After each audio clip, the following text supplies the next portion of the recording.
সপ্তম আসমানের ফেরেশতারা ষষ্ঠ আসমানের ফেরেশতাদেরকে বলে, ষষ্ঠ আসমানের ফেরেশতারা পঞ্চম আসমানের ফেরেশতাদেরকে বলে, পঞ্চম আসমানের ফেরেশতারা চতুর্থ আসমানের ফেরেশতাদেরকে বলে, চতুর্থের আসমানের ফেরেশতারা তৃতীয়রা দ্বিতীয় আসমানের ফেরেশতারা প্রথম আসমানের ফেরেশতাদেরকে বলে, আর প্রথম আসমানের ফেরেশতারা জমিনে বিচরণশীল সমস্ত ফেরেশতাদেরকে এই ঘোষণা দিতে থাকে। বলেন সুবহানাল্লাহ। জমিনের ফেরেশতারা আমরা যেভাবে মাইকে ঘোষণা করি, হ্যান্ড মাইক নিয়ে এলাকায় এলাকায় যেভাবে ঘোষণা করি, জমিনের ফেরেশতারা এইভাবে ঘোষণা করতে থাকে, বলতে থাকে, ও আল্লাহর বান্দারা, তোমাদের এলাকার অমুককে আল্লাহ ভালোবাসেন, জিব্রাইল ভালোবাসেন, আসমানের সমস্ত ফেরেশতারা ভালোবাসেন, আমরা জমিনের ফেরেশতারাও ভালোবাসি, তোমরাও তাকে ভালোবাসো। আল্লাহ নবী বলেন, আল্লাহ রব্বুল আলামিন ওই ব্যক্তির প্রতি ভালোবাসা মুহাব্বত সমস্ত মানুষের অন্তরের মধ্যে ঢেলে দেন। রমজান আমাদের কাছে মেহমান হিসেবে এসেছে। রমজান আমাদের জন্য অনেক কিছু নিয়ে এসেছে। রমজান আমাদের জন্য সিয়াম নিয়ে এসেছে, রমজান আমাদের জন্য কিয়াম নিয়ে এসেছে, রমজান আমাদের জন্য কোরআন নিয়ে এসেছে, রমজান আমাদের জন্য তাকওয়া নিয়ে এসেছে। তো এই যে রমজান, সিয়াম, কিয়াম, তাকওয়া, কোরআন নিয়ে এসেছে, তো ভদ্রতা তো সেটাই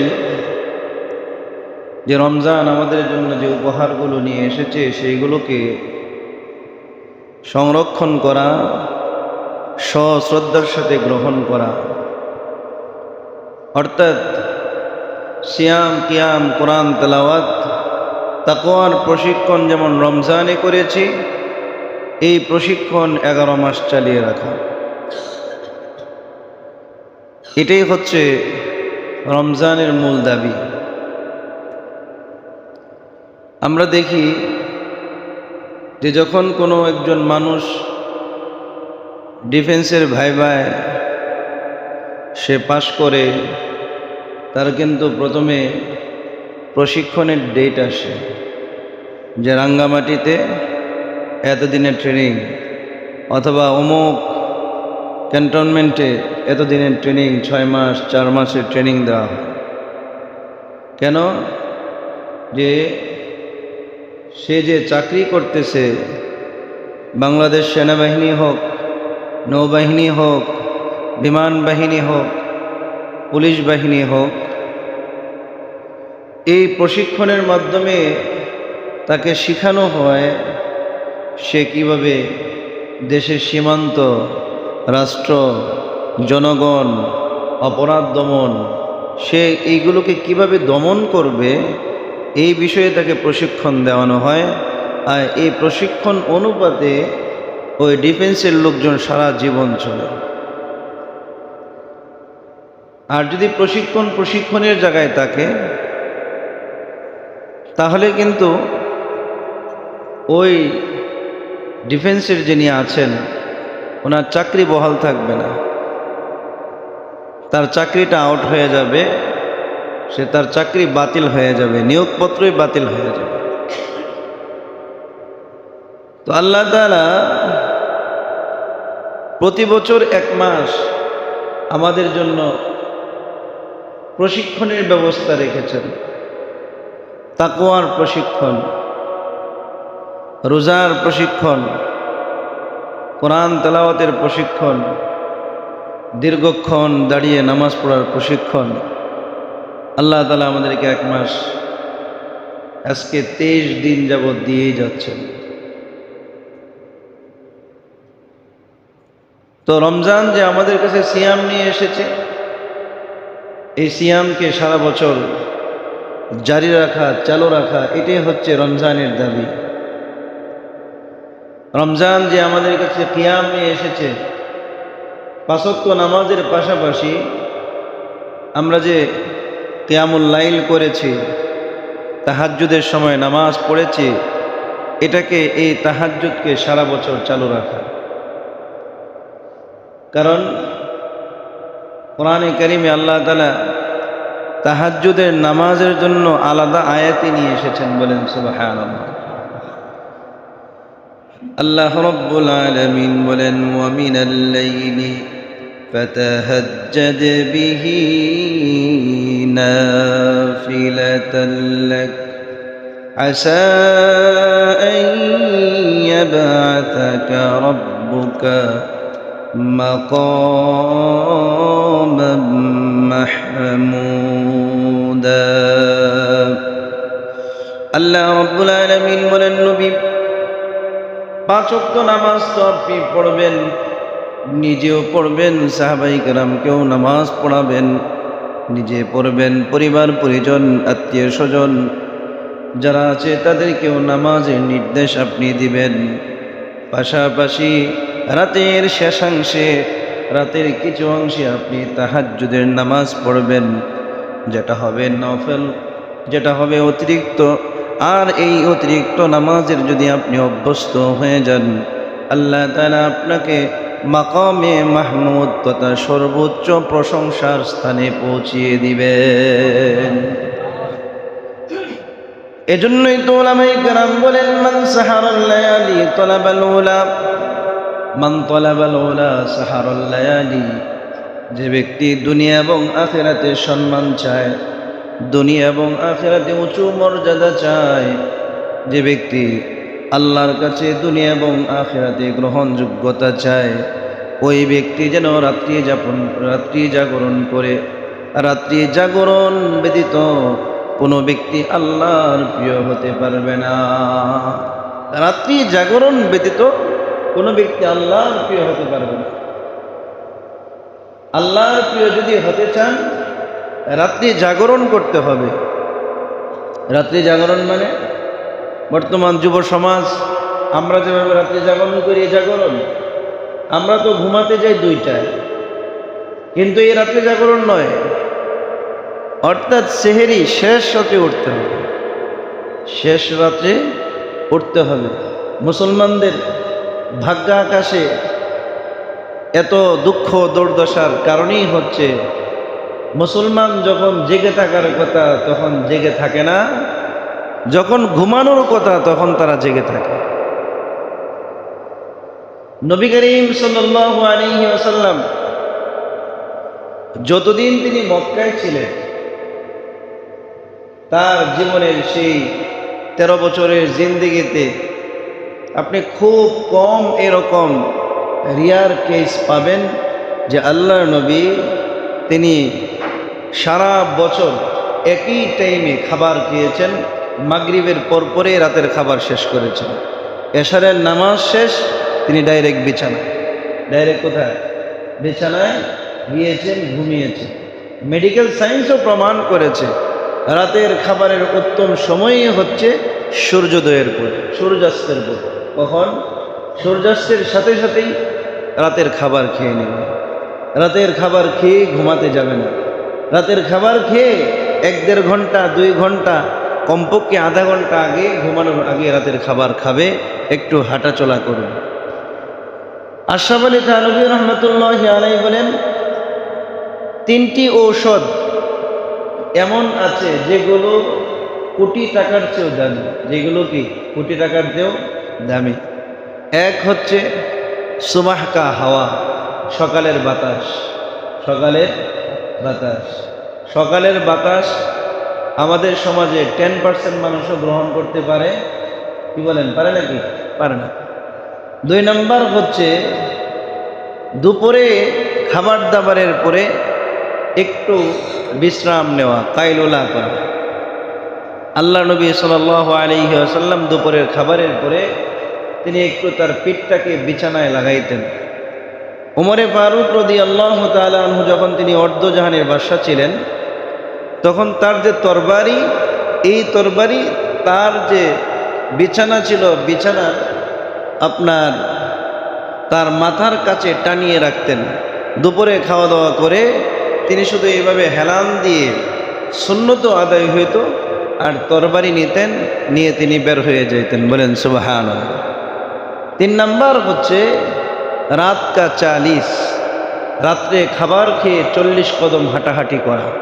রাত্রে খাবার খেয়ে 40 কদম কমপক্ষে কি হাঁটাহাঁটি করা। এই 3টি নিয়ম যারা মানবে, আশরাফ আলী থানভী রহমতুল্লাহ আলাইহি বলেন, বড় বড় কঠিন ব্যাধি থেকে আল্লাহ তাআলা তাদেরকে হেফাজত করবেন। বলেন সুবহানাল্লাহ। তো যেটা বলছিলাম, রাতে জাগরণ, আল্লাহ তাআলা কোরআনে কারিমের মধ্যে বলছেন যে রাতের কিছু অংশে আপনি তাহাজ্জুদের নামাজ পড়েন, এটা আপনাকে মাকামে মাহমুদ, সর্বোচ্চ প্রশংসার স্থানে আপনাকে পৌঁছিয়ে দিবে। বলেন সুবহানাল্লাহ। হাদিস শরীফের মধ্যে এসেছে, আল্লাহর নবী বলেন, যদি কোনো ব্যক্তি দুনিয়া এবং আখিরাতে প্রিয় হতে চায়, সে যেন বেশি বেশি নেক কাজ করে। কারণ কোনো বান্দা যখন ফরজ ইবাদতগুলোর পরে নফল বেশি বেশি পড়তে থাকে, সে আল্লাহ পাকের অত্যন্ত নিকটবর্তী, সে আল্লাহ পাকের অত্যন্ত আস্থাভাজন প্রিয় হয়ে যায়। বলেন সুবহানাল্লাহ। এক বর্ণনায় এসেছে, আল্লাহ নবী বলেন, বান্দাকে যখন আল্লাহ রাব্বুল আলামিন ভালোবাসেন, তখন জিব্রাইলকে ডেকে বলেন, জিব্রাইল, আমি বাংলাদেশের অমুক এলাকার অমুক পরিবারের অমুককে আমি অত্যন্ত ভালোবাসি, তুমিও তাকে ভালোবাসো। জিব্রাইল আলাইহিস সালাম সপ্তম আসমানের সমস্ত ফেরেশতাদেরকে ডেকে ডেকে বলেন, হে সপ্তম আসমানের ফেরেশতারা, আল্লাহ তাআলা অমুক বান্দাকে ভালোবাসেন, আমি জিব্রাইল ভালোবাসি, সুতরাং তোমরাও অমুক বান্দাকে ভালোবাসো। বলেন সুবহানাল্লাহ।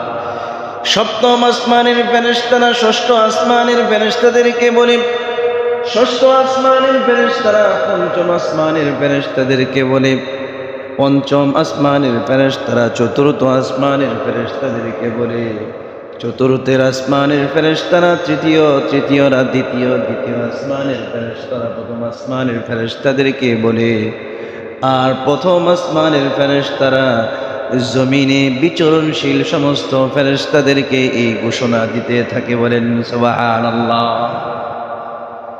জমিনের ফেরেশতারা আমরা যেভাবে মাইকে ঘোষণা করি, হ্যান্ড মাইক নিয়ে এলাকায় এলাকায় যেভাবে ঘোষণা করি, জমিনের ফেরেশতারা এইভাবে ঘোষণা করতে থাকে, বলতে থাকে, ও আল্লাহর বান্দারা, তোমাদের এলাকার অমুককে আল্লাহ ভালোবাসেন, জিব্রাইল ভালোবাসেন, আসমানের সমস্ত ফেরেশতারা ভালোবাসেন, আমরা জমিনের ফেরেশতারাও ভালোবাসি, তোমরাও তাকে ভালোবাসো। আল্লাহ নবী বলেন, আল্লাহ রাব্বুল আলামিন ওই ব্যক্তির প্রতি ভালোবাসা মুহাব্বত সমস্ত মানুষের অন্তরের মধ্যে ঢেলে দেন। জোরে বলেন না সুবহানাল্লাহ। সমস্ত মানুষের অন্তরে ওই ব্যক্তির ভালো অন্তরের মধ্যে আল্লাহ তাআলা ভালোবাসা ঢেলে দেন। অন্য বর্ণনায় এসেছে, আল্লাহ নবী বলেন, ফরজ ইবাদতের পাশাপাশি বান্দা যখন তাহাজ্জুদ পড়তে থাকে, নফল ইবাদত বন্দেগী করতে থাকে, বান্দা আল্লাহ তাআলার এত নিকটবর্তী হয়ে যায়, আল্লাহ বলেন, আমি ওই বান্দার চক্ষু হয়ে যাই, যে চোখ দ্বারা সে দেখে, আমি বান্দার হাত হয়ে যাই, যার দ্বারা সে ধরে, আমি বান্দার পা হয়ে যাই, যার দ্বারা বান্দা চলাফেরা করে, আমি বান্দার জবান হয়ে যাই, যার দ্বারা সে কথাবার্তা বলে। অর্থাৎ বান্দার চক্ষু, জবান, হাত পা যা কিছু আছে সব কিছু সর্বদা আল্লাহ পাকের সন্তুষ্টি অনুযায়ী পরিচালিত করে। আল্লাহ তাআলা সন্তুষ্টি অনুযায়ী পরিচালিত করে। আল্লাহ পাক বলেন, আমি বান্দার চক্ষু হয়ে যাই, যার দ্বারা সে দেখে, আমি বান্দার জবান হয়ে যাই, যার দ্বারা সে কথা বলে, আমি বান্দার হাত পা হয়ে যাই, যার দ্বারা সে চলে এবং কোনো কিছু ধরে। বলেন সুবহান।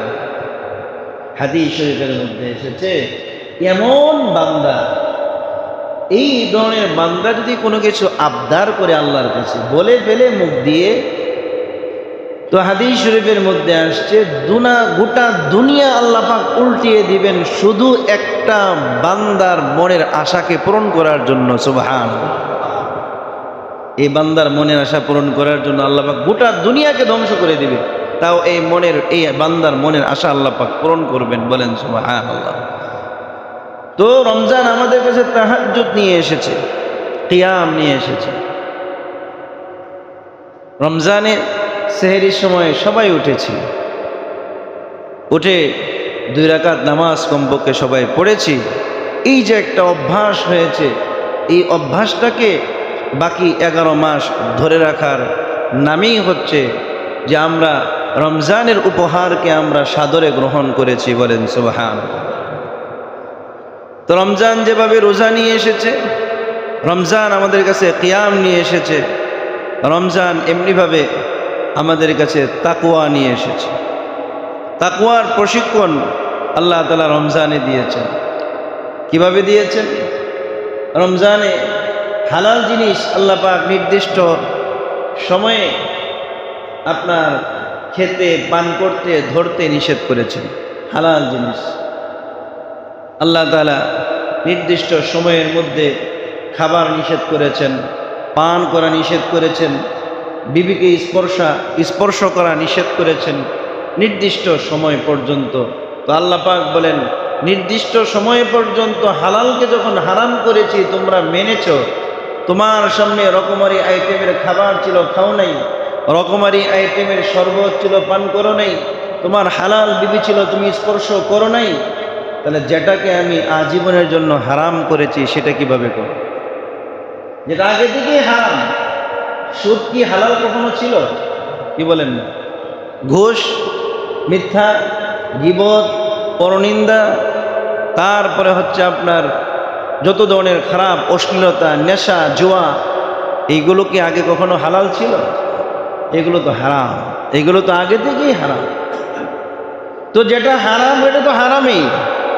হালালকে আল্লাহ প্রশিক্ষণ হারাম করে নির্দিষ্ট সময়ের জন্য হারাম করে প্রশিক্ষণ দিয়েছেন যে সদা সর্বদা এই জিনিসটাকে তুমি যদি মাথায় রাখো, দিনের বেলা খাও নাই, কারণ কি? আল্লাহ আমাকে দেখছে।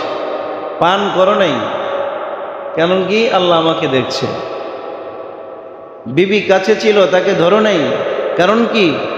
আল্লাহ আমাকে দেখছে। কি বলেন? রুমের দরজা বন্ধ করলে কে দেখবে? দেখার কেউ আছে? ফজরের পরে যে আমরা ঘুমাই, নির্দিষ্ট সময়ে একটা রুমের দরজা বন্ধ করে, লাইট বন্ধ করে ঘুমিয়ে আছি, তেমতো অবস্থায় তার কাছে পানির বোতল আছে, সে যদি হাফ বোতল, 1 বোতল ফুল খেয়ে পেলে পানি, তাহলে কে দেখবে? দেখার কেউ আছে? বলেন না, দেখার কেউ আছে? কিন্তু খায় না। চৈত্র মাসে প্রচণ্ড রৌদ্র, একদম জমিন যেমন ফেটে যায় তেমনিভাবে তৃষ্ণায় কলিজাটা ফেটে যাচ্ছে, তারপরও 1 ফোঁটা পানি আপনি রোজাদারকে পান করাইতে পারবেন না। পারবেন? কি বলেন? পারবেন? পারবেন না। কারণ সে রোজা রেখেছে, আল্লাহ পাক তাকে দেখছে। এই যে একটা তার মনের ভিতরে একটা প্রশিক্ষণ, তার মনের ভিতরে একটা ভয় তৈরি হয়েছে যে না, আমি রোজা রেখেছি, আমি কখনোই পানি পান করতে পারি না। একজন রোজাদারকে যদি আপনি বলেন যে গোটা পৃথিবী তোমার নামে লিখে দিব আর তুমি রোজাটা ভেঙে ফেলো, প্রকৃত রোজাদার বলবে তোমার গোটা পৃথিবী তোমার কাছে রাখো, আমি রোজা নিয়েই সন্তুষ্ট। কথা কন ঠিক না বেটি? সে কখনো রোজা ভাঙবে না। তার ভিতরে এই ভয় আছে যে আল্লাহ পাক আমাকে দেখছে, আল্লাহ পাক কি আমাকে দেখছেন। এই ভয় যখন বান্দার ভিতরে প্রবেশ করে, তখন সেই বান্দার দ্বারা কোনো ধরনের গুনাহ হতে পারে, কোনো ধরনের গুনাহ হতে পারে না। যেখানে ইউসুফ আলাইহিস সালাম আল্লাহ নবী যখন মেরাজে গিয়েছেন, তখন আল্লাহ নবী বলেছেন যে আল্লাহ তাআলা সৃষ্টি জগতের অর্ধেক সৌন্দর্য ইউসুফকে দিয়েছে। বলেন সুবহানাল্লাহ। আপনি কল্পনা করতে পারেন যে কোনো একটা মেয়ের হাতে আপনি একটা আপেল দিলেন, একটা চাকু দিলেন, আর একটা ছেলেকে বললেন এই মেয়ের সামনে দিয়ে তুমি যাও, তো তো ওই মেয়ে চাকু চালিয়েছে আপেল কাটার জন্য, কিন্তু আপেল না কেটে তার আঙ্গুল কাটছে, হাত কাটছে, তার রক্ত গড়িয়ে পড়ছে, সে টেরেই পাচ্ছে না। ওই ছেলের সৌন্দর্য দেখে সে একদম পুরা ফিদা হয়ে গেছে।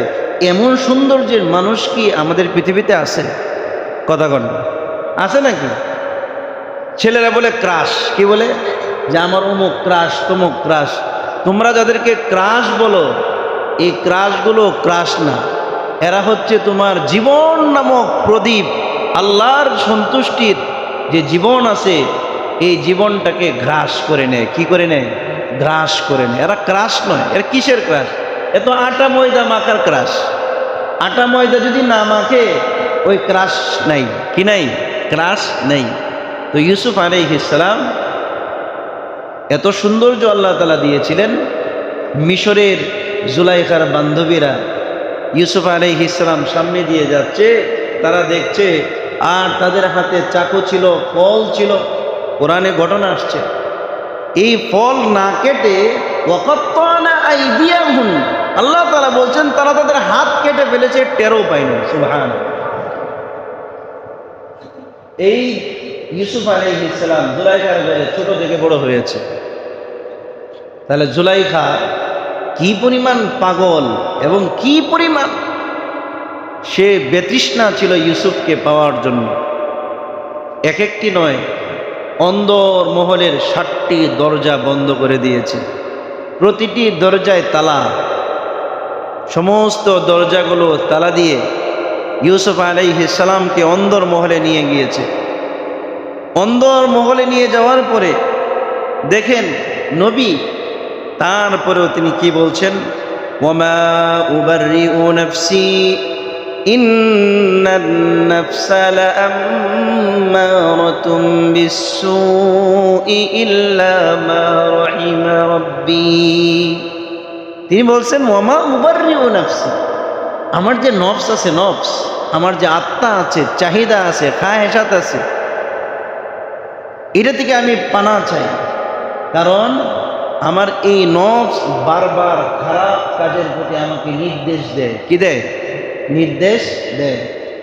তো নবী, তিনি নবী হওয়ার পরেও তিনি বলতেছেন, জুলাইখা যখন তার সমস্ত সৌন্দর্য ইউসুফ আলাইহিস সালামের সামনে তুলে ধরেছেন, ইউসুফ আলাইহিস সালামের দিল তো চাচ্ছে যে জুলাইখাকে স্পর্শ করি, তাকে ভোগ করি, কিন্তু ইউসুফ আলাইহিস সালাম তার দিলের কথা, মনের কথা শুনেন নাই।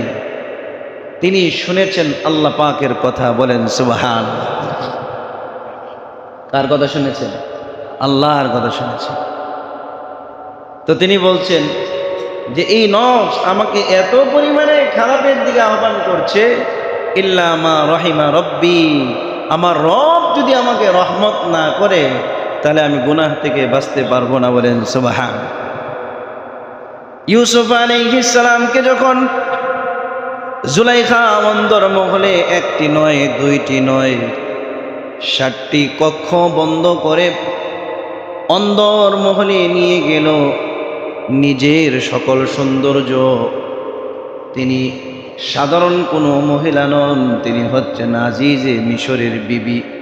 অর্থাৎ তৎকালীন সময়ে মিশর যেটাকে বর্তমান সবচেয়ে পাওয়ারফুল, ওই পাওয়ারফুল একজন প্রধানমন্ত্রীর বিবি জুলাইখা।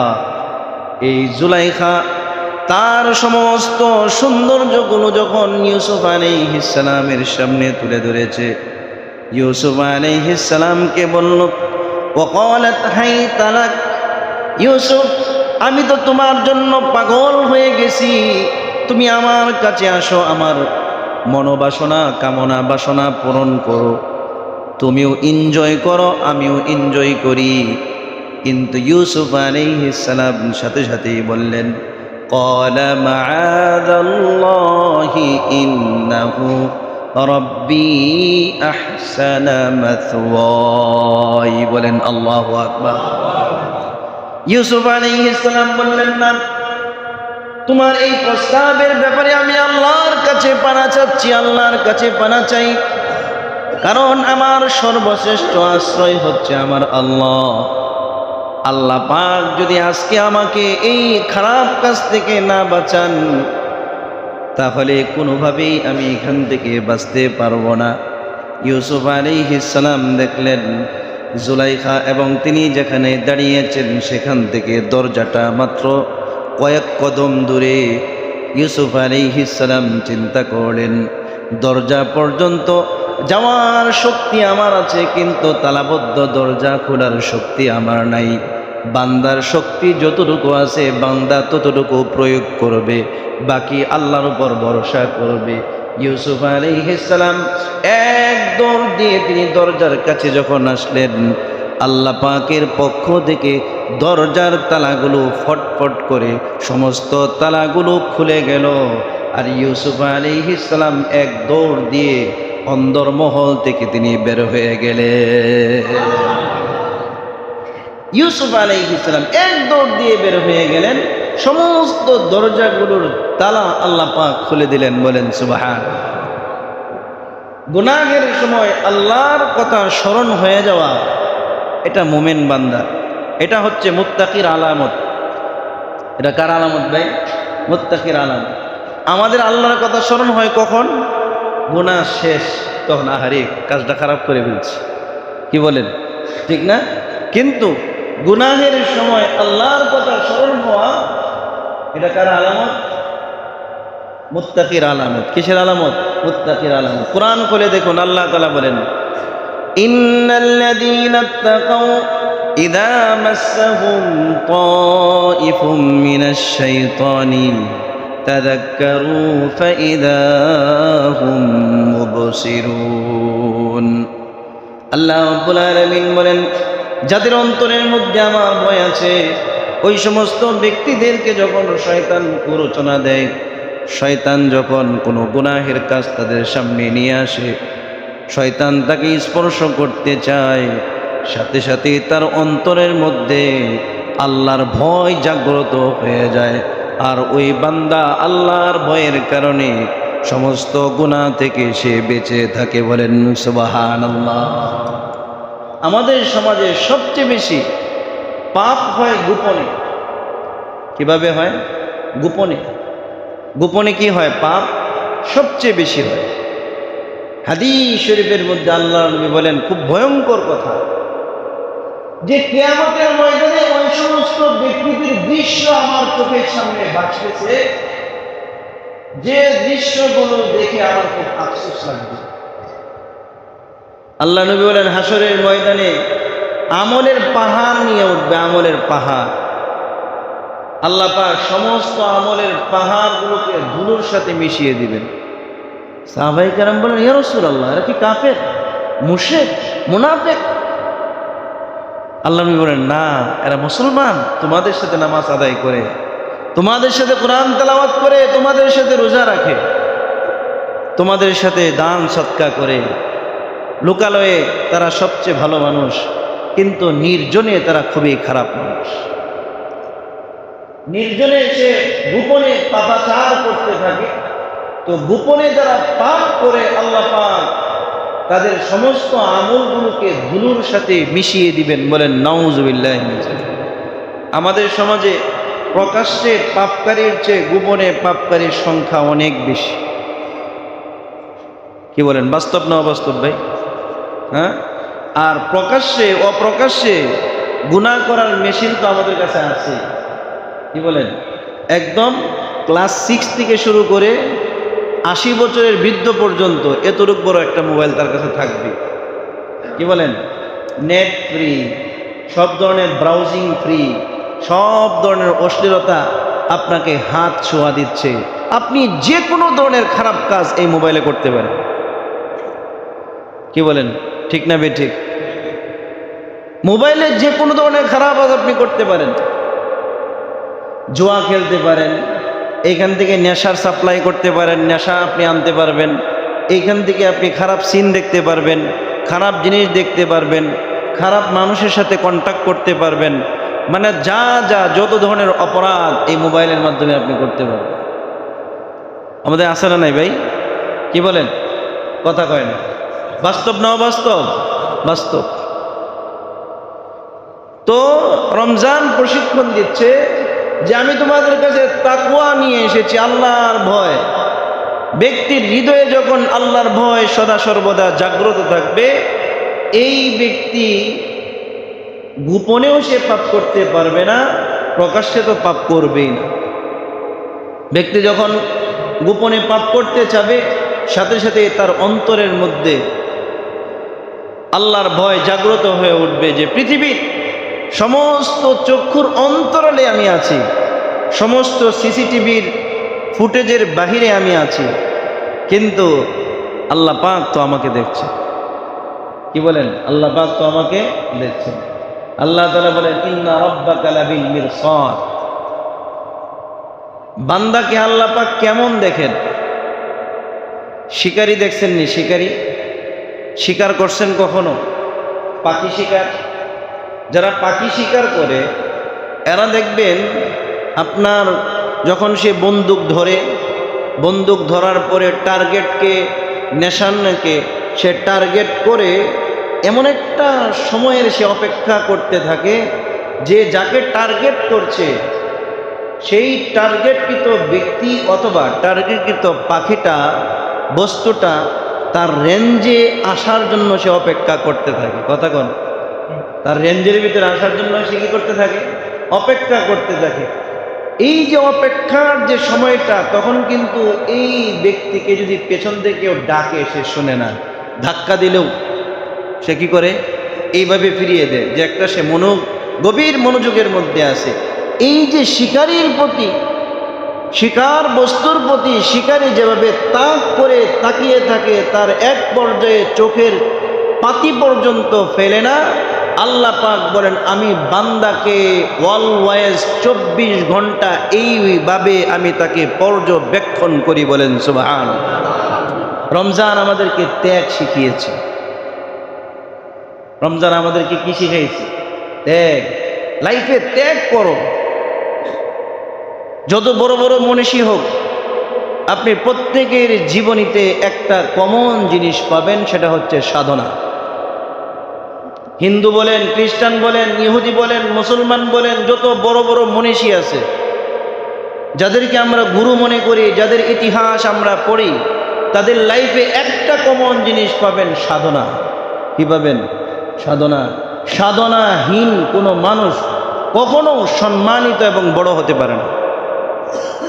বড় ব্যবসায়ী এমনি এমনি হয়েছে না, সাধনা। বড় রাজনীতিবিদ বহুত জেল জুলুম নির্যাতনের শিকার তারা হয়ে বড় রাজনীতিবিদ হয়েছে, এমনি এমনি হয়নি। বড় একজন আপনার সম্মানী মানুষ, লেখক, আপনার কবি হয়েছে, এমনি এমনি হয় নাই। কোনো মানুষ বড় হয়ে জন্ম নেয় না। সমস্ত মানুষ জন্মের পরে বহু সাধনার পরে সে বড় হয়। কথা কোন ঠিক না বেঠিক? রমজান আমাদেরকে ত্যাগ সাধনা শিখিয়েছে। তোমার লাইফ কি? তোমার এইম কি? জীবনের লাইফ, তোমার গোল কি? এইম ইন লাইফ কি? টার্গেট কি? তোমার টার্গেট যদি শুধু দুনিয়া হয়, তাহলে গরু ছাগলের মতো চলো। গরু খায়, তুমি খাইতেছো। গরু আপনার পেশাব পায়খানা করে, তুমিও করতেছো। গরুও স্বামী স্ত্রী সহবাস হয়, তাদের মধ্যে যৌন মিলন হয়, তুমিও করতেছো। পার্থক্য কি? গরুর মধ্যে, কুকুরের মধ্যে আর তোমার মধ্যে পার্থক্য কি? ওদের তো লাইফে কোনো টার্গেটই নাই, গোল নাই। কিন্তু তুমি তো মানুষ, আমি তো মানুষ, আমার লাইফে গোল আছে, টার্গেট আছে। আমার গোল জান্নাত, আমার টার্গেট আল্লাহর সন্তুষ্টি, আমার আসল জীবন হচ্ছে আমার আখিরাত। যে জীবনের শুরু আছে, তো কথা বলেন না, শুরু আছে তো কি নাই?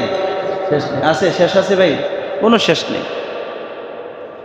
যে জীবনের শুরু আছে, শেষ নাই, সেই জীবনের প্রস্তুতি কতটুকু? আর যে জীবনের শুরুও আছে, শেষও আছে, এমনি এমনি চলে যায়, এই জীবনের প্রস্তুতি আমাদের কতটুকু? আমার 24 ঘন্টার মধ্যে অধিকাংশ সময়টাই চলে যায় এই জীবনের প্রস্তুতির জন্য। মেধা খাটাইতেছি দুনিয়ার জন্য, শারীরিক পরিশ্রম দুনিয়ার জন্য, আমার যা কিছু আছে সব কিছুই দুনিয়ার জন্য। কিন্তু যখন আপনি চলে গেলেন, তখন এই দুনিয়া আপনাকে কি করল? যে মানুষগুলোর জন্য আপনি এত পরিশ্রম, এত কিছু করলেন, এই মানুষগুলো আপনাকে মৃত্যুর পরে কি দিবে? কি দিবে? আপনি কি মনে করছেন কোটি কোটি টাকার সম্পদ রেখে যাচ্ছেন আর আপনার মৃত্যুর পরে সন্তানরা কোটি কোটি টাকার সম্পদ আপনার নামে দান করবে? অসম্ভব। বুকার স্বর্গে বাস করছেন আপনি, বুকার স্বর্গে আপনি বাস করছেন। অসম্ভব ব্যাপার, কিচ্ছু দিবে না। মাঝে মধ্যে আমাদেরকে নিয়ে ভাড়াটিয়া হুজুর নিয়ে দোয়া করাবে, শেষ। এই শেষ, আর কি? আপনি কি মনে করছেন আপনি যে জীবনে যাকাত দেন নাই, আপনার সন্তানরা আপনার মৃত্যুর পরে হিসাব করবে আমার বাবার বালেগ হওয়ার পরে, তার জাকাত ফরজ হওয়ার পরে 25 বছর পর্যন্ত আমার বাবা জাকাত দেয় নাই, সুতরাং 25 বছরের যে শত সম্পদ, সমস্ত সম্পদের আমি কাজা জাকাত দিয়ে দিব? কি মনে করেন? কথা বলেন না, দিবে? আরে মিয়া, লাখে একজন এরকম পাবেন, লাখে। আপনি কি মনে করছেন আপনি যে নামাজ পড়তেছেন না, আপনার মৃত্যুর পরে আপনার সন্তান ইমাম সাহেবের কাছে এসে বসে বলবে হুজুর আমার বাবা তো 24 বছর নামাজ পড়ে নাই, কোটি কোটি টাকার সম্পদ রেখে গেছে, প্রতি ওয়াক্তের নামাজের ফিদিয়া কত? আপনি বলেন আমি আমার বাবার সম্পদ থেকে সমস্ত ফিদিয়া দিয়ে দিব। আছে? তার জন্য রেখে যাচ্ছে, তার জন্য আপনি করতেছেন। সব বেঈমান, সব স্বার্থপর, সব স্বার্থপর।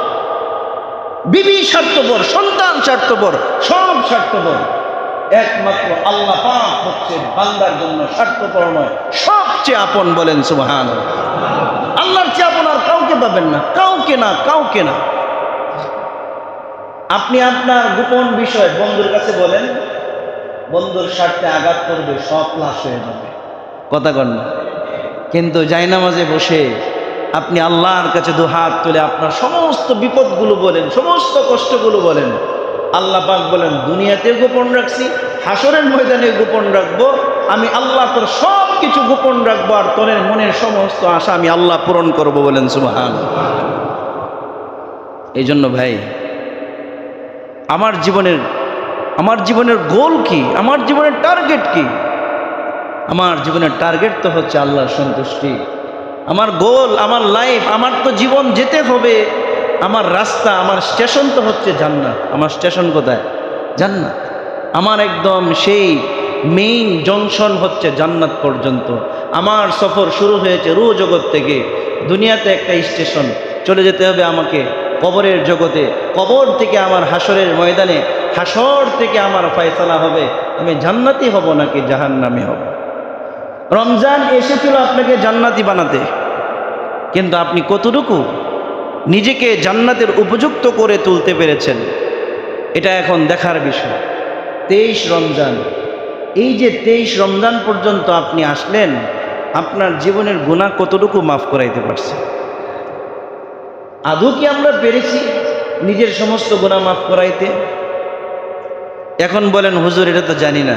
হ্যাঁ, এটার আলামত আছে। কি আছে? আপনি আপনার গুনাহ মাফ করাইতে পেরেছেন কিনা এটার একটা আলামত হচ্ছে আপনি সব ধরনের গুনাহ ছেড়ে দিয়েছেন, কোনো গুনাহ আপনি করেন না। তার মানে হচ্ছে আপনার আল্লাহ পাক সমস্ত গুনাহ মাফ করে দিয়েছে। বলেন সুবহানাল্লাহ। আপনার জুম্মার নামাজ কবুল হওয়ার আলামত হচ্ছে আপনি আসর পড়তে পারতেছেন। আসরের নামাজ কবুল হওয়ার আলামত হচ্ছে আপনি মাগরিব পড়তে পারতেছেন। মাগরিবের নামাজ কবুল হওয়ার আলামত হচ্ছে আপনি এশা আপনার দ্বারা হচ্ছে। এশারের নামাজ কবুল হওয়ার আলামত হচ্ছে আপনার ফজর ছুটতে না ফজরের নামাজ আপনি পড়তে পারতেছেন। বলেন সুবহানাল্লাহ। এখন আসেন, আপনি এটাকে কি বলা হয়? মুহাসাবা। আরবিতে বলা হয় মুহাসাবা, হিসাব নিকাশ। একজন ব্যবসায়ী বছর শেষে বৈশাখের আগে সে হিসাব করে আমার গোটা বছরের কি হিসাব কিতাব আসলো, কত টাকার মাল ঢুকলো, কত টাকার মাল আমি সেল করলাম, কি পরিমাণ বাকি গেল, বাকিগুলোর মধ্যে কি পরিমাণ পাবো, কি পরিমাণ পাবো না, আগামী বছরে আমার টার্গেট কি। ব্যবসায়ীর এরকম টার্গেট থাকে কি থাকে না? কথা বলেন। হিসাব মিলাই কি মিলাই না? আমরা হিসাব মিলাই। হিসাব মিলানোর এখন সময় চলে এসেছে। হিসাব মিলাই। রমজান এসেছিল, আমার লাইফে রমজান কি পরিবর্তন হয়েছে? আমি কি আমার জীবনের গুনাহগুলো মাফ করাইতে পারছি কিনা? আগে জামাতে নামাজ পড়তাম না, এখন 5 ওয়াক্ত নামাজ জামাতে হচ্ছে কিনা? আগে 5 ওয়াক্ত নামাজই ছিলাম না, এখন 5 ওয়াক্ত নামাজ আমি পড়তে পারতেছি কিনা? আগে বিভিন্ন গুনাহ করতাম, এখন গুনাহ থেকে বেঁচে থাকতে পারতেছি কিনা? আমি আগে বিভিন্ন কাজ করতাম, ওইগুলো থেকে এখন আমি দ্বীনের পথে আসতে পারতেছি কিনা? এটা এখন হচ্ছে হিসাব মেলানোর সময়। এটা কি এখন হিসাব মেলানো? সমান। যদি এই হিসাব মিলাইতে পারি তাহলে আমার লাইফ সফল। আর যদি কোনো হিসাব না থাকে, যে ব্যবসায়ীর লাইফে কোনো হিসাব কিতাব নাই, ওটা ব্যবসা না, ওটা একটা গুদামঘর। ওই ব্যবসায়ীর কোনো লাইফ নাই, ও অল্প কয়েকদিনে রাস্তার ফকির হয়ে রাস্তায় নেমে যাবে। কথা কোন ঠিক না মিটি? হাদিস শরীফের মধ্যে এসেছে, রমজান যেহেতু শেষ, এই জুমা আমাদের শেষ জুমা হতে পারে, আগামী জুমা ঈদ হইতে যাইতে পারে। যদি 29শে রমজান হয় আগামী শুক্রবার ঈদ, আর যদি 30শে রমজান হয় তাহলে শনিবার ঈদ। হাদিস শরীফের মধ্যে খুব মারাত্মক হাদিস এসেছে, জিবরাইল আলাইহিস সালাম এবং আল্লাহর নবী দুইজনে মিলে দোয়া করছেন। এই দোয়া কি কবুল না হওয়ার কোনো সম্ভাবনা আছে? কি বলেন ভাই? পিছনে যারা বলেন সম্ভাবনা আছে। কথা কি বুঝতেছেন? আমার বারান্দায় যারা আছেন, আল্লাহ নবী আমিন বলছেন, জিবরাইল আলাইহিস সালাম প্রস্তাব দিয়েছেন, আল্লাহ নবী আমিন বলছেন। এই দোয়া কি কবুল না হওয়ার কোনো সম্ভাবনা আছে? হাদিস শরীফের মধ্যে আসছে, সহিহ হাদিস, আল্লাহ নবী মিম্বারের এই যে কয়টা সিঁড়ি, এটা কি এমনি এমনি আসছে? আল্লাহ নবীরও মিম্বারে 3টা সিঁড়ি ছিল। কয়টা সিঁড়ি ছিল? এই জন্য সমস্ত মিম্বারে 3টা সিঁড়ি থাকে। আল্লাহ নবী প্রথম সিঁড়িতে পা দিয়েছেন, আমিন বলেছেন। দ্বিতীয় সিঁড়িতে পা দিয়েছেন, আমিন বলেছেন। তৃতীয় সিঁড়িতে পা দিয়েছেন, আমিন বলেছেন। বলেন সুবহানাল্লাহ। সাহাবায়ে কেরাম আশ্চর্য হয়ে, ইয়া রাসূলুল্লাহ, নামাজের পরে জিজ্ঞাসা করছে জুমার দিন, ইয়া রাসূলুল্লাহ এরকম তো আর কখনো হয় নাই, আপনি 3 সিঁড়িতে পা দিলেন, 3বার আমিন বললেন, কাহিনী কি? জিবরাইল আলাইহিস সালাম, আল্লাহ নবী বললেন, আমি যখন প্রথম সিঁড়িতে পা দিয়েছি জিবরাইল আমার কাছে এসেছে। বলেন সুবহানাল্লাহ। এসে বলেছে, 1 নাম্বার প্রস্তাব, যে ব্যক্তির সামনে আমি মুহাম্মদ সাল্লাল্লাহু আলাইহি ওয়াসাল্লামের নাম উচ্চারিত হইল আর আমার উপর দুরূদ পড়ল না, ওই ব্যক্তি ধ্বংস হোক। আমি বলছি আমিন। আল্লাহ নবীর কি নাম উচ্চারিত হয়েছে? বলেন না সাল্লাল্লাহু আলাইহি ওয়াসাল্লাম। আল্লাহ নবীর নাম উচ্চারিত হয়েছে, কিন্তু ব্যক্তি আপনার সাল্লাল্লাহু আলাইহি ওয়াসাল্লাম যে ব্যক্তি বলেন নাই, আল্লাহ নবী বলেন সে ব্যক্তি, জিবরাইল আলাইহিস সালাম বললেন সে ব্যক্তি ধ্বংস হোক। আল্লাহ নবী আমিন বলেছেন। দ্বিতীয় সিঁড়িতে যখন পা দিয়েছি, খুব মনোযোগ দিয়ে শোনেন, দ্বিতীয় সিঁড়িতে যখন পা দিয়েছি, জিবরাইল প্রস্তাব করেছে যে ব্যক্তি তার মা বাবা দুইজনকে অথবা দুইজনের একজনকে পেয়েছে, আর ওই ব্যক্তি তার মায়ের খেদমত করে, বাবার খেদমত করে, মা বাবার খেদমত করে তাদের সন্তুষ্টি অর্জন করতে পারল না, ওই সন্তান ধ্বংস হোক। আল্লাহ নবী বলেন আমিন। বলেন নাউজুবিল্লাহ। আল্লাহ নবী কি বলেছেন? আমিন। আমাদের সমাজে এরকম আছেন, মা আছে, বাবা আছে, মা বাবার সাথে কোনো সম্পর্কই নেই, আবার হে হাজি, হে হজ করতে যায়। তোরে কে কইছে হজ করতে? কে বলছে তোমাকে হজ করতে? কে বলছে তোমাকে নামাজ পড়তে? কে বলছে তোমাকে এই দান খয়রাত করতে? তোমার এই নামাজ হজ যা আছে সব বাতিল। রিদর রব্বি ফি রিদল ওয়ালিদ ওয়া সাখতুর রব্বি ফি সাখতিল ওয়ালিদ, সহিহ হাদিস। আল্লাহ নবী বলেন, যে সন্তানের প্রতি মা বাবা অসন্তুষ্ট, ওই সন্তানের প্রতি আমার আল্লাহ অসন্তুষ্ট। যে সন্তানের প্রতি মা বাবা সন্তুষ্ট, ওই সন্তানের প্রতি আল্লাহ সন্তুষ্ট। বলেন সুবহানাল্লাহ। তুমি হজ করে মক্কায় যাও, তোমার হজ তো ঘরের মধ্যে আছে। হাদিস শরীফের মধ্যে আসছে, যে সন্তান সন্তুষ্টি চিত্তে মা বাবার দিকে দৃষ্টি দেয়, আল্লাহ তাআলা তাকে কবুল হজের সওয়াব দেয়। সুবহানাল্লাহ। যারা মা বাবা হারাইছেন তাদের জন্য বেশি বেশি দোয়া করেন। যাদের আছে এটা আমানত মনে করেন, আমানত। আমি তো আমার মা বাবার জন্য সবসময় দোয়া করি, সবসময়। আল্লাহ এই ছায়া তুমি আরো দীর্ঘায়িত করো। যখনই কোনো প্রয়োজন হয় আমি মা বাবাকে কল দিয়ে বলে আমার জন্য দোয়া করেন। আমি জানি আমার দোয়া কবুল না হলে সন্তানের জন্য মা বাবার দোয়া কবুল। কথা কোন ঠিক না ঠিক? তো আল্লাহ নবী দ্বিতীয় সিঁড়িতে যখন পা দিয়েছেন, ওই বৎকার সন্তানের জন্য দোয়া হয়েছে, যে মা বাবাকে পাইলো তাদের সন্তুষ্টি অর্জন করাইতে পারলো না। 3 নম্বর সিঁড়িতে যখন পা দিয়েছেন, আল্লাহ নবী আমিন বলেছেন। জিবরাইল আলাইহিস সালাম প্রস্তাব করেছেন, যে ব্যক্তি রমজান পাইলো কিন্তু নিজেদের গুনাহ মাফ করাইতে পারলো না, ওই ব্যক্তি ধ্বংস হয়ে যাক। বলেন নাউজুবিল্লাহ। এখন আসেন, আমরা কি ধ্বংসের কাতারে আছি কিনা এটা একটু একটু হিসাব করার দরকার যে রমজান চলে যাচ্ছে, আমার জীবনের গুনাহগুলো মাফ করাইতে পারলাম কিনা। জীবনের গুনাহ মাফ করানোর জন্য 4টা শর্ত। কয়টা শর্ত? 4টা। তওবা যদি কবুল করাইতে চান 4টা শর্ত। 1 নাম্বার, পিছনের যত গুনাহ আছে সমস্ত গুনাহের জন্য অনুতপ্ত হতে হবে। কি হইতে হবে? অনুতপ্ত। এখন বলতেন হুজুর অনুতপ্তটা কি? অনুতপ্তটা আমি একটা ছোট্ট উদাহরণ দিয়ে বুঝিয়ে দিই। মাটির চুলাতে মা বাবা রান্না করছে কিনা দেখছেন কিনা যারা মুরব্বীরা আছেন? বড় বড় হাতি পাতিল। আগের যুগে তো 51ভুক্ত পরিবার, 35 জন, 40 জন, 50 জন এক পাতিলে রান্না হইতো। দেখছেন কিনা ভাই আপনারা? দেখছেন না? তো চুলাগুলো বড় ছিল। মা ছোট্ট বাচ্চাকে চুলার পারে বসায়া গেছে পানি আনতে টিউবওয়েল থেকে, এসে দেখে এই বাচ্চা চুলার ভিতরে চলে গেছে লাকড়ির সাথে। এই বাচ্চা কোথায় চলে গেছে? লাকড়ি যেভাবে ভিতরে ঢুকে যায় যে একদম পুরো ভস্ম হয়ে যায়, মা এসে দেখে সন্তান এইভাবে আগুনের ভিতরে জ্বলছে। এই মা কতটুকু আফসোস করবে যে আমি কেন আমার বাচ্চাকে চুলার কাছে রেখে গেলাম। এই যে আফসোস, এই যে অনুতপ্ত, সে কি আর কোনোদিন কোনো বাচ্চাকে এখানে রাখবে? কথা বলেন না? এই মা আরো যদি 80 বছর জীবিত থাকে, আরো 100 বাচ্চাও হয়, এই মা কি কোনোদিন কোনো সন্তানকে চুলার কাছে রাখবে?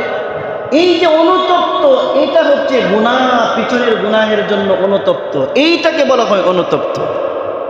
অর্থাৎ সে এমন অনুতপ্ত হবে এই গুনাহ সে আর কোনোদিন করবেই না।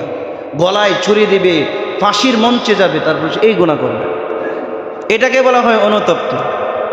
2 নাম্বার শর্ত হচ্ছে এখন থেকে সে যত গুনাহ আছে সমস্ত গুনাহ ছেড়ে দেবে। একদম যে সমস্ত গুনাহ ছেড়ে দিলাম, এই কাজ আমি আর করব না। গোটা পৃথিবীর সমস্ত মানুষ আমার বিপক্ষে চলে যাক, আমার বিবি বিপক্ষে চলে যাক, আমার সন্তান বিপক্ষে চলে যাক, আমার চাকরি চলে যাক, আমার সব হয়ে যাক, কিন্তু আমি এই কাজ আর করব না। এটা দ্বিতীয় নম্বর। এটা কি ভাই? দ্বিতীয় নম্বর। 3 নাম্বার হচ্ছে ভবিষ্যতে আর কোনো গুনাহ করব না। ভবিষ্যতে আর কোনো গুনাহ করব না। 4 নাম্বার হচ্ছে মানুষের হক যদি আপনার কাছে পাওনা থাকে সেগুলোকে আদায় করে দেওয়া। সেইগুলো কি আদায় করে দেওয়া। আমাদের দেশে তো আদায় কম, হ্যাঁ, আদায় কি কম, নেওয়াটা বেশি। বাকি দিয়েছেন দোকানে, আয় সর্বনাশ করছে। বাকি দিলেন তো ফেসে গেলেন। বাকি দিলেন তো কি ফেসে গেলেন। কোন দোকানে জেনে দেখলাম বাকি চাওয়া নিষেধ, কারণ যেই বাকি দেয় সেই ফেসে যায়। যেই বাকি দেয় কি সেই ফেসে যায়। পাখি যেমন শিকারির জালে আটকে যায়, দোকানদার যখন কাস্টমারকে বাকি দেয় সে কাস্টমারের জালে আটকে যায়। এখন দোকানদারের আপনার এই কাস্টমারের পিছনে ঘুরতে ঘুরতে জুতা ক্ষয় হবে, সময় নষ্ট হবে, আফসোস করতে করতে তার জীবন যাবে। কথা কোন ঠিক না বেটি? ঋণ দিলেন তো মানে ফেসে গেলেন। তো অন্যের হক আপনার উপর আছে, এগুলো আদায় করে দেওয়া। যদি এই 4টা শর্ত পাওয়া যায় তাহলে ব্যক্তির তওবা কবুল হবে। এই জন্য আসুন আমাদের জীবনের হিসাব মিলাই। ভাই আগামী রমজান পাবেন এরকম কোনো গ্যারান্টি কারো আছে? আমার লাইফে তো এটা শেষ রমজান হতে পারে, আমার লাইফে এটা আমার জীবনের শেষ জুমা হতে পারে। এই জন্য আসুন আমরা একটু হিসাব মিলাই, একটু হিসাব মিলাই। রমজানের যে আর বাকি দিনগুলো আছে একটু সময়টাকে কাজে লাগাই।